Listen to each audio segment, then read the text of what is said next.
দেখতে পাচ্ছেন সেই গ্রাম বাংলার ঐতিহ্যবাহী লাঠি খেলাটি অনুষ্ঠান হচ্ছে নাগরপুরের গয়টা এলাকায়। খুবই সুন্দর একটি খেলা কিন্তু এখানে হচ্ছে। দেখতে পাচ্ছেন খুবই সুন্দর। বাহ বাহ বাহ বাহ বাহ বাহ, সুন্দর মার ছেলে বাড়ি মেয়ের ছেলে, এই দুজনের সম্পর্ক হচ্ছে বাবা এবং ছেলে।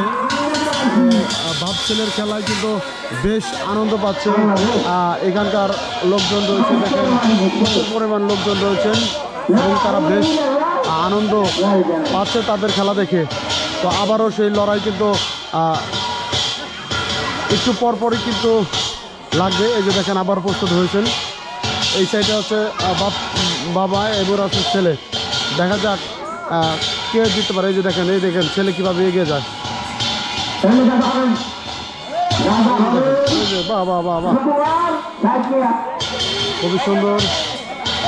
এই যে বাপে আসছে, বাহ বাহ। এই যে দেখেন, এই যে দেখেন, এই যে দেখেন,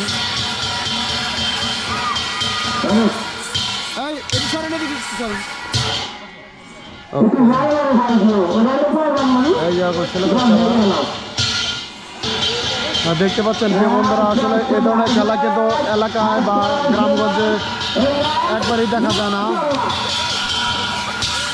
তো তারপরেও এই যে এই দোয়াজানির যে একটি দল রয়েছে লাঠি খেলার, তারাই কিন্তু এই খেলাকে টিকে রাখছেন। এই যে দোয়াজানি ঐতিহ্যবাহী লাঠি খেলা, এই যে দেখেন, এই যে খুবই সুন্দর একটি খেলা কিন্তু হচ্ছে। এই যে এখান থেকে মিউজিক বাজাচ্ছে, এই মিউজিকের সাথে কিন্তু তাল মিলিয়ে তারা লাঠি খেলছে। এই যে দেখেন, এই যে হারে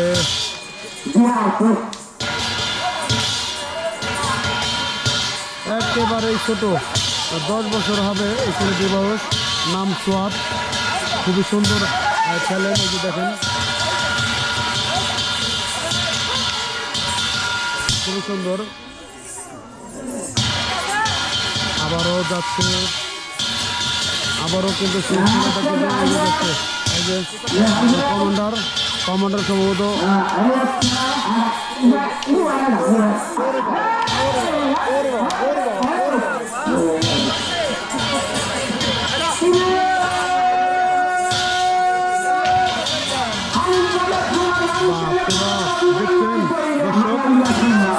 রাগ উঠে গেছে কেমন হয়।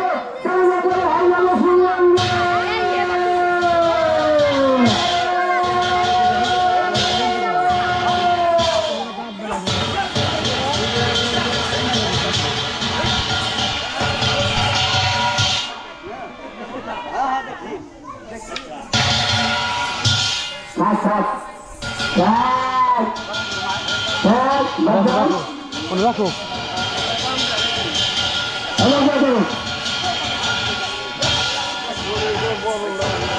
খুবই সুন্দর। বাপ এবং ছেলে